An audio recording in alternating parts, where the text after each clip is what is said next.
speaking to you this morning. Thank you. Thank you so much. Now, creating a popular TV drama is notoriously hard. Making one in which every character is a truly terrible person is even more impressive. That's what the makers of Succession have done in just 5 years. The tale of a media mogul and his ruthless, ambitious children ends on Monday and it's gained millions of devoted fans. Yes, Brian Cox plays the lead role of Logan Roy. He has been speaking to the BBC's Amol Rajan, and we have to warn you, this interview contains a major spoiler for those not up to speed with the current series. We've warned you. Hello, Brian. He's had a lifetime of roles on stage and screen. Sit on the floor! It's fun. But it's this role in Succession that has given Brian Cox his greatest success. Get down! Logan Roy, the media boss and terrifying patriarch. On the floor, boy. Given this programme is airing shortly before the finale of Succession, I think it makes sense to begin at the end. And this is where we cut to an enormous spoiler alert. We tell people that Logan Roy does die. Was it strange leaving the production for a while, this production that had been such a big part of your life, such a big part of your mind? Yeah, it was odd. It was an odd feeling. I love you. You know, I looked on it wrongly, but I looked on it as a form of rejection. Serious people. The series was created by British writer and producer Jesse Armstrong. He's delivered nearly 40 episodes and one of the most famous characters in recent television history. Logan Roy's menace is undeniable. I'm going to build something better. Something faster, lighter, meaner, wilder. And I'm going to do it from in here, where you are.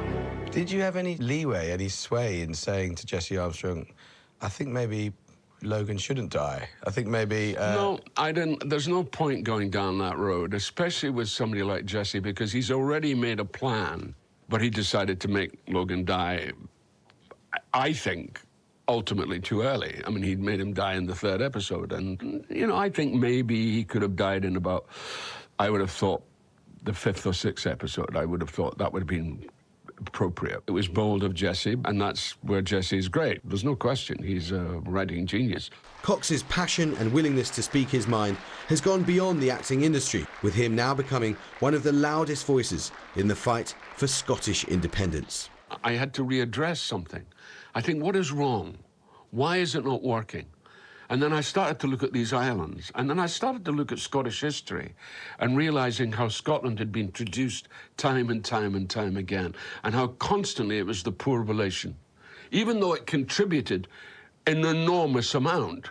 But at the same time, it wasn't free. Let me push back impartially and firmly on what you're saying, because the proponents of the union would argue that there is, nevertheless, for all the history you're talking about, there is something precious and sacred about the union.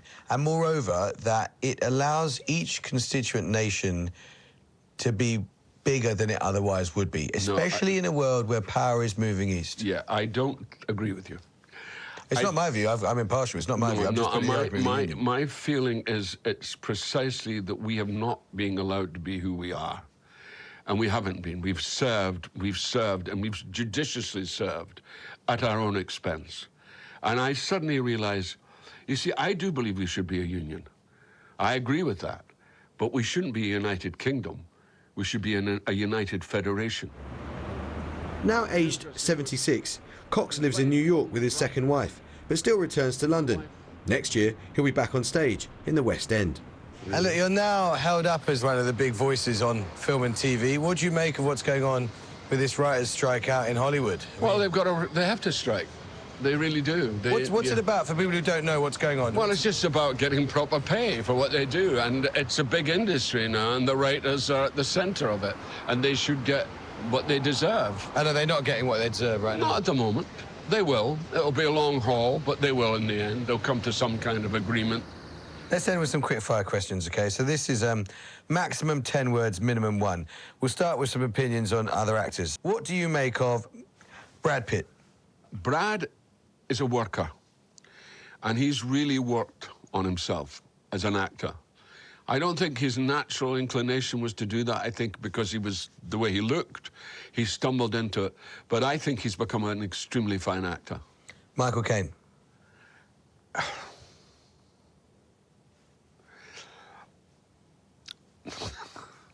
Michael Caine.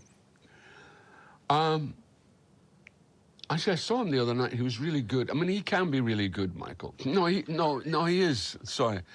That sounds terribly patronizing. I don't mean it. What do you make of Helen Mirren? I love her. Idris Elba? I don't know Idris Elba, but I admire him. Johnny Depp?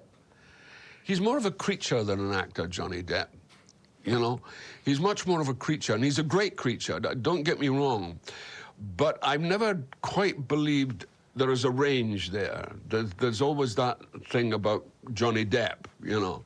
If you could impart one life lesson from all that you've learned for that 17-year-old Brian Cox on the train down from Dundee to London in the swinging 60s, what would it be? Oh, always pursue your bliss. Always. Your bliss? Your bliss, yeah. That which fulfills you. Brian Cox, it's an absolute pleasure to talk to you. Thank you. Amol Rajan, BBC News. Really good.